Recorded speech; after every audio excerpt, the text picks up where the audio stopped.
If we falter, the Earth will itself be at risk, and for the planet, there is no plan B. The language of Armageddon from a Prime Minister convinced that climate change has got to be tackled.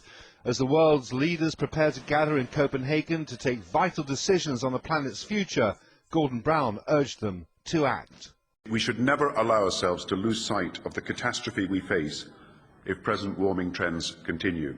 325 million people are already seriously affected by drought, disease, floods, loss of livestock, low agricultural yields and decline of fish stocks. A further 500 million people are at extreme risk, and every year the effects of climate change are already killing 300,000 people. His message was aimed at the developing nations and at the United States, where President Obama is struggling to get a climate change bill made law.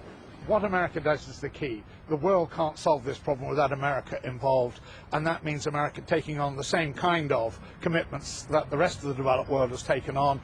Obama will be able to do that if he gets his bill.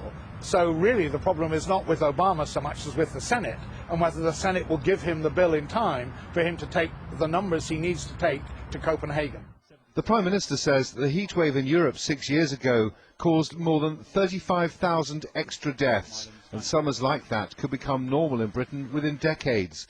Campaigners say the evidence of climate change is all around us and is undeniable. 97% of all scientists, every single government and government leaders, the people who are already facing the impact of global climate change, the 23 million people currently facing drought in Kenya and East Africa, the 1.3 million people who are just affected by the floods in Philippines, they will all say resoundingly, climate change is here, it's happening and it's going to get worse.